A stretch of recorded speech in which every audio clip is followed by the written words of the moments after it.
So the producer who's in charge of shooting this has like a girlfriend that he slept with, and she wants the role. And there's nothing we can do because they're putting money into the show, so they've replaced you with her. Oh my Boom. gosh. Hi guys, welcome to Celeb SA, where you get the latest news on all things trending and newsworthy. Now do not forget to like, share, and subscribe to my channel. Also don't forget to hit that bell so you never miss any of my uploads. So many actors and actresses in South Africa are deserting the industry, and though there are many different reasons there, they're very similar. Actress Mbali Nkosi is the latest actress to expose how corrupted the industry is, as she opened up on how she has a struggle to get gigs because of her appearance. Now, while a lot of people would think that she has it easier than most, she revealed how disgusting some casting directors can be. She also spoke on the ridiculous hours, just how depressed she became, and just how horrible things had been for her. She spoke on some unfortunate things that have happened to her, resorting to letting go of her acting and focus on her DJing career, which seems to be something she is passionate about. Caught with a lot of people wanting sexual favors. I was caught with a lot of women trying to stop you from moving forward because they're competing with you in the role. I was caught with other women and men sleeping with the producers and directors to get the role that you're supposed to actually shoot. So in the beginning, you're like, it's part of the game. It's part of it. You know what? I'm going to ride it, die. It doesn't matter. But then it just became something that was just consistent, and it was just overbearing, and it just got to a point where I was not fulfilled. I went through a full depression when I was on The Queen. Jeez.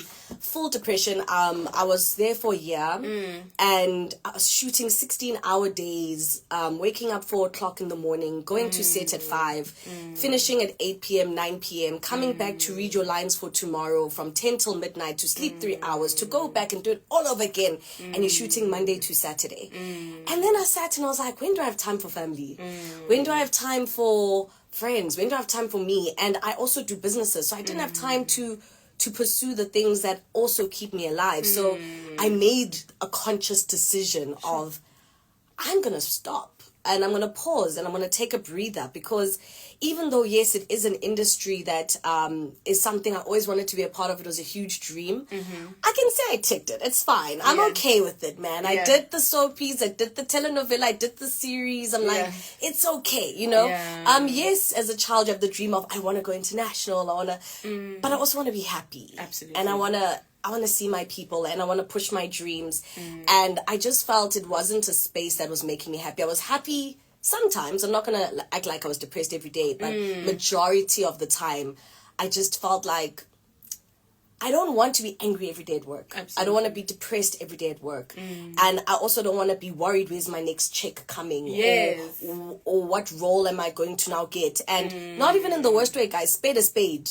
My skin complexion also hindered me on a lot of roles. Oh, okay. Yeah, no, Really? it did. I thought it would be the other way around. A lot of people think that way. Yeah. And you know what? It's a chat that a lot of actors have brought up, but I think it might not come across the right way. Okay. I know people like Pearl have brought it up. Makhotso M has brought it up. It's, if you go to casting, if you're a model, if you're a TV personality, if you're an actor, if you go for casting, there's a brief. Okay. And the brief will say, we're looking for a caramel skin person who's between the age of 18 and 25. Example. Or they'll say, we're looking for a black person who is chocolate skinned between the ages of 18 and 25 from the height of da-da-da-da-da. Now, Zulu. Yeah. I don't look like a Zulu person. No. So then I get sent for colored roles. But I don't speak Afrikaans. And I don't have curly hair. I have an afro. Oh, damn. So it would always be a confliction when I go to castings, because people will be like, are you colored or you Zulu? Because then if you colored, can we rather cast you for, you know, Mariki? Yeah. Or if Zulu and you want to be Utandi, but there's a chocolate skinned girl who could play Tandi more, you know, and people would believe that more. So there was a lot of back and forth and fighting with that. And I was just like, I'm tired of having to fight for my identity or to fight for my authenticity. And yes, you're an actor, you can play different roles. I did. I went and I played colored roles. I went and I played African roles. I even went and I played roles where I'm not even from South Africa. Yeah. But at the end of the day, it just felt like a struggle. And it was a struggle that I was not willing to keep pushing. Sure. So I just made the decision to just take a step back and focus on my presenting, focus on my businesses, And to be honest, it was the best decision. I stopped being depressed. I stopped crying every day. I stopped having to explain Mbali Nkosi ubani. I had to stop having to fight with people for spaces or space or for a moment where it felt like now I could be myself. I could push boundaries by just like having conversations with people, which is what I love doing. I love conversations. I love meeting people. And I just felt like that made more sense to me. It was more fulfilling. And it was beautiful because then I did a lot of all access and I got to meet some amazing artists. I got to meet amazing personalities. I got to travel, which I love. I mean, you see, that's more me. Like, let me travel, let me meet people. Let me discover people. Let me discover self. And that meant more to me than fighting for a role that, honestly speaking, I don't think is even worth the pay. Sure. To be honest. Absolutely. To be honest. I mean, definitely comparing that with a DJ career, there's definitely more coins on the music scene, but we'll get into that. You said a whole mouthful. I can't just get over that. That's what I said, guys. I don't know what's happening. I mean, you know what? I think it's because of this EP. We'll get into it, but it's been a very spiritual journey. So I think like a lot of times we come from an era of perfection, especially like the millennials. Come on. They come from an era of perfection, and I've seen from the Gen Z squad, like they're more about like, I am what I am. Yeah. It is what it is. Accept me. I woke up with no makeup on and no filter. I'm not there yet, guys. I'm not there yet. I still have to be like, makeup's got to be on. Hair has to be slicked back. Perfume. What should I wear? Because we were from the era of, if you show up, you must show up. Yeah, Absolutely. and even it's hard. And I think that's the thing that people don't talk about. It's hard even like getting to a space where you have to do like TikToks and stuff and you have to be as is, and it's like, yo, you guys are gonna see me in my pajama, no makeup, as is, with my dog on me. It's hard. It's hard, guys. It's hard. So so I think it's just like a journey. So through this space and working through this music, it's made me feel like I need to be more honest, and honest about my journey as well. Because a lot of people ask those questions. Why did you stop acting? Because I had many sexual people wanting to sleep with me. Because I had women stopping me. Because I had evil bosses who were making work horrible every day. It was depression. And I was like, I'm not gonna go to a mental institution. I'm out. That is quite hectic. And I think when you mention the stuff that you were faced with, I almost want to ask you what sacrifices that you had to make. And of course you speak about the sexual favors that you were offered. I imagine because you're honestly speaking about it, you did not go that route. No. But what other sacrifices did you have to make? What challenges did you really encounter? Well, it was so many sacrifices. I mean, there's so many moments where you lost. Okay, so I'll even give like a little background. If you're doing, for example, a telenovela or soapy, when you on call with them, like on global call, which means that they are the first call. You're not allowed to do other stuff. They're the first people that control what you do. So, for example, if you got MC work on the side, or if you got a film offer that's going to maybe just take 2 weeks. But you've signed a year contract with these people. And so if they say no, you can't do it. If you've got a gig in Durban and they're like, hey, can you fly in Friday so that you can do an MC job Friday afternoon? They're like, but no, you're shooting on Friday and you finish at 9, so no. And it's you lose out on a lot of work. You lose out on a lot of opportunities. I don't know if people also pay attention and see, like at events, you hardly see actors there. And it's not because they don't want to. Okay. I can't tell you guys. It's like they have to be at work, they have to go home, they have to read their scripts. When they are out, it's honestly like a sacrifice of time. It's a sacrifice of reading lines. It's a sacrifice of lots of fights and backs and forths.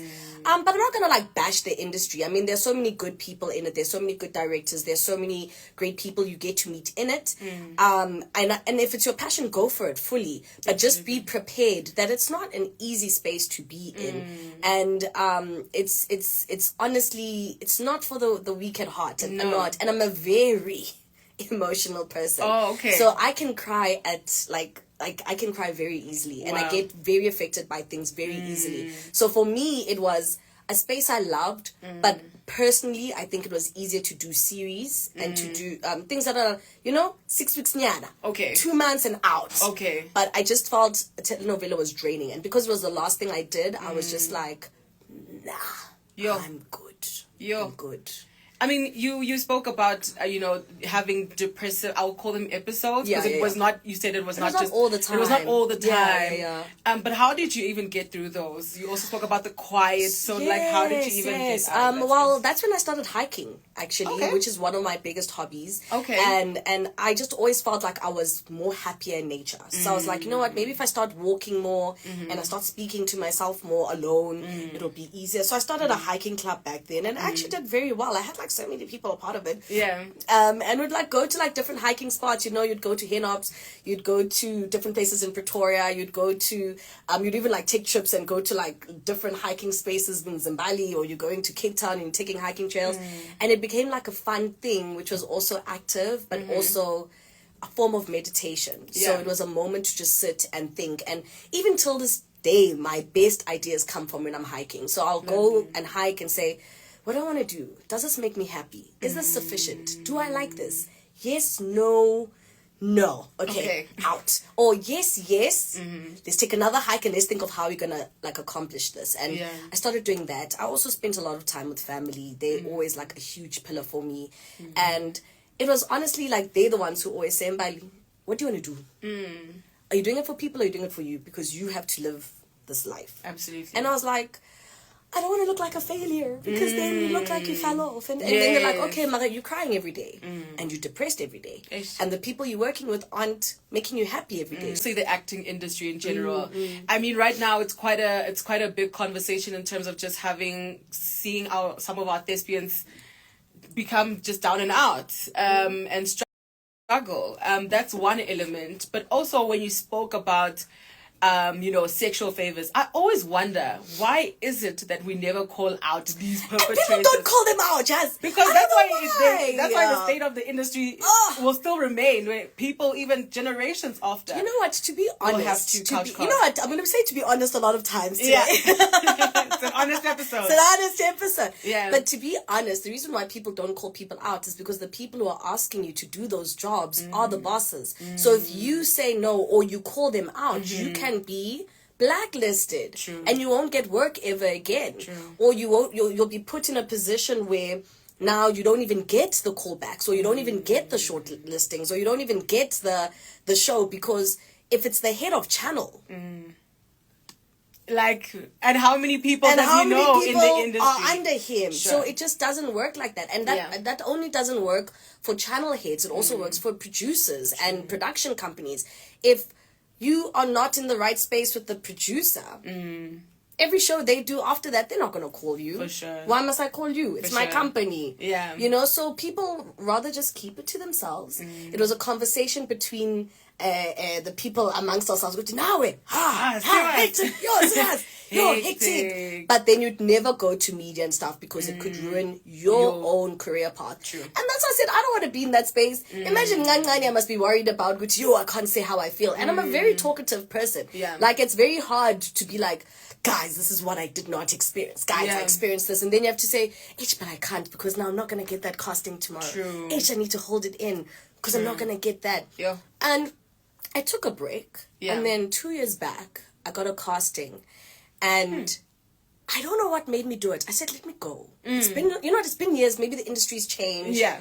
There's now more Netflix, about Showmax. Let's try, And then I even went there as natural as possible. Like, normally, as I said, I was about perfection, right? Yes. I went there, no makeup, my hair tied in a bun. Yeah. I was even like in the black leggings and a black tank top, and I was like, let's go. Yeah. And the only reason I went was because I've always wanted to play a villain role. And I was like, let's go. Let's go, yeah. And I went, and they clapped, and they did a standing ovation, and I was like, you know what, even if I don't get that role, I'm satisfied that I killed that audition, and I was happy with it. Yeah. They called me 2 days later, they're like, you have the role. Wow. And I was ecstatic. I was like, you know what? Times have changed. We can go back now. And that was so fulfilling. And it was like a lead role, assassin, very, yeah, action. Guns, I was like, this is going to be the one. Okay. Sign the contracts, do wardrobe. We're supposed to start shooting in 2 weeks. Hey, I'm like, guys, I haven't gotten times. Can I please have the times? They're like, Mbali, we're going to get back to you. Can we just call you back in 2 hours? I'm like, this sounds familiar. Okay. Then they call me back, and it's the director apologizing profusely. I'm so sorry. I'm so sorry. I'm like, no, don't say that. Don't say that. Yeah. He's like, can I be honest? Yeah, be honest. So the producer who's in charge of shooting this has like a girlfriend that he slept with, and she wants the role. And there's nothing we can do because they're putting money into the show, so they've replaced you with her. Oh my Boom. gosh.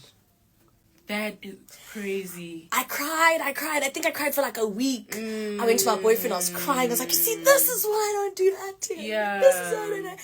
And he's just like, oh no, babe, it's okay. And I'm like, no, I'm done. You know, and it was just one of those things where I was like, I'm tired of putting in the work. I'm tired of going to the audition, which is petrol, guys. It's petrol. It's time. You're reading lines. You're putting in the time, putting in the effort. And then just for stuff like that to happen. And I was just like, you know what? And to be honest, it could happen in any industry. Yeah. I mean, I've done corporate. I've done as well. I know people do certain things, but it's not as bad. It's not as bad. Like, I just feel like it's just too in your face. Like, at least if it was hidden, like, at least don't call me and say you got the job. Yeah. At least just leave it as, you know, like, rather leave it there. Sure. But it could even get to the point where you've signed to say, I'm starting. And unfortunately, in all contracts that have to do with acting, at any time, the producer is allowed to replace you. At any time, even after you've signed. Wait, I think I kind of have an idea. Was this show on Mnet?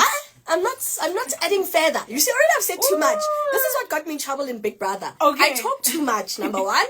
And that's why I said I'll say to a point, but even though I'm no longer in that industry, I don't want to call people out. It's not my place. True, you know, it's people's hustle. As I said, people gotta eat, people have to make bread, people gotta do what they have to do. It's not my place to call people out. I can speak about my experience. And that's what I experienced. Even though they told me the names, but I'm not going to speak about people like that. Okay. Nah. Yeah, because it's bygones. It's bygones. There's another element of the state of the industry right now, as I mentioned, is with, you know, our veterans, your fellow colleagues, you know, falling on hard times. What is your take on that? I feel like, you know, when you mentioned that, you know, you were doing businesses on the side, and I remember you had like a nail bar with Utembi, right? Yes, it was Tembi Sete and Sharon Kuzwayo. Yeah. I loved it. Well, I'm trained in somatology, so it was something I was always going to do, still going to do. Okay. So it was just like an easy out to be like, guys, I'm trained in this. I did work in spas, so can we create this situation? Sure. And it was beautiful. It was great, but COVID like messed us up, and we just never recovered after COVID. And to bring it back, it was just so costly. And COVID killed us as entertainers. It killed us. Yeah. It drained all our savings. I mean, so many people's houses and cars got repossessed, and the industry just never was the same after COVID. Like, people paid less, way. What is up with that? I feel like the rates just keep going lower. Do you know what and it lower. is, ne? It's, honestly speaking, what COVID did was show businesses that they can still survive without doing certain things. Okay. So if you think prior, there was events left, right, and center, and you were MC this, MC that, and, you know, 12 artists, 20 artists performing every concert left, right, and center. And then brands are like, oh, but our alcohol's still selling. Not as much, but it's still selling. So why are we spending 5 million to do that event? So now they learned how to do certain things, and we all had to adjust and get less. I mean, your MC rates got cut by like divided by 3. You know, your appearance rates divided by 3. And so it really did change a lot for a lot of people, and you had to learn to also jump on the bus and say, this is how it is now and how we're going to move forward. And luckily during COVID as well, that's when the whole content creation became really popular, because that was the only entertainment people had. So if you didn't jump on the bus of, hey, let me show people beauty or lifestyle or cooking or something, you missed out on what's making a lot of money now, which is content creation. Now, I don't pursue it that much, but when it comes to me, I take it because it is a good payer. You're basically a billboard, you're a TV station, you are a radio by yourself, whether you're on TikTok or you're on Instagram. So people actually make quite a bit of money from that. But talking about the veterans, and I've seen a lot of people now come out saying they're struggling to pay medical aid bills, or they're struggling to survive, or they're asking for groceries, and they're asking people to help. And it's so painful, because these are like people who are considered legends and people who should have been great. And it goes back to another chat that bothers me with that industry, is the fact that people don't get royalties. True. So you could literally be on a show that is playing 4 or 5 times repeats, and you only get paid for the day you shot. You don't get paid for every time you get seen. Yeah. Whereas if you're a model and your billboard gets shown for 2 months, you're getting paid. And then if 2 months later they go, we want to use you again, they need to pay you again. True. And that's in every other industry, even music. Every time your song plays, you get paid. Whether it's on an advert, a TV show, a radio, you get paid. Yeah. Even as a DJ, if you're playing a song, you can get paid via Sampra. Absolutely. But now if you're an actor, you only get paid for the day you are on set. You do not get paid for every time you get seen. Sure. And if they decide, hey, we're distributing the show to Zambia, Hey. to Nigeria, to Kenya, Yeah. you're still not getting paid for being seen there. Yeah. Whereas in any other space, any other entertainment platform, you would get paid because you're using my footage, you're using my face again. And it's the same thing that people have been fighting for a long time to try and actually get actors' rights and create like a guild and create a situation where people can actually get royalties. But it's a huge fight because so many people would lose money. It's the channels losing money. It's the producers losing money. It's like so many people get to lose money if the actors now get royalties. True. But it's also the fair thing to do because you're still using my footage. Yeah. It was a shocker to me when you are in a different country and they're playing Generations and it's And dubbed you're in like, Portuguese. And you're watching. I'm like, now they dubbed in Portuguese and you're like, hey, bana. They're not getting paid, but it's being watched. Or you're now going to another country and it's dubbed in French. You're not getting paid. That is insane. It's the most insane thing to me. It's very insane to me. Very, very insane. Yeah. It's a fight that it's a long fight. It's a very long I fight. wonder if the industry will ever change. I think it was Abdul Koza now recently saying, like, I'm done with this industry. SK Koza also saying, you know what, I'd rather go flip burgers and McDonald's overseas than try and struggle in this country because of the state of this industry. We have a long way to go. We really do. We really do. And it's actually it's sad because it's talented people. True. It's extremely talented people who've given their time and their energy and their passion and their art for years. And not only that, they've worked on the best shows. They should be okay. I mean, if you look at any other country and you see entertainers, they are living well. You don't have to be a millionaire, but they're living reasonably well. We in a space where an actor will be driving a Mercedes, going to live in, I'm not even saying Ferrari, a Mercedes, going to an office and playing a lawyer, or you are playing a rich son living in a mansion, but uzogibeli takes because like how are you gonna even like live like that?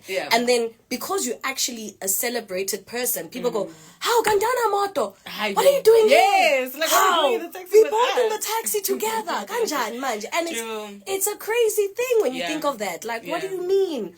I can't even afford a car. Like, what do you mean? And that's why I say the rates are not that high, guys. Especially if you convert the amount of hours it takes to shoot. It doesn't equate. It doesn't equate. And I majored in stats, guys. It doesn't equate. It does not equate. It doesn't equate. It doesn't equate. Come on. I mean, I hear that you're done with acting. Yeah. And it's done. It's a wrap. Well, you know what? I'll say I won't say it's a rap, but it's a rap in terms of it's not something I'm going to pursue. Okay. If it's something I find that I want to do, or if it's out of the country, yes. Nobody will say no to Hollywood. Like, why would you say no? Not even Hollywood, guys. Like, even if, let's say, for example, there's like a passion project where they like come shoot a series in Amsterdam for like 2 weeks. Yeah. Yes. You know, Absolutely. like, it's a snippet, it's a moment, it's a time. It's a moment. It's a moment. It's packaged. It's not your life. True. It's not a whole year. It's not 365 days. Absolutely. Yeah. Okay, so you can definitely still invest your time elsewhere.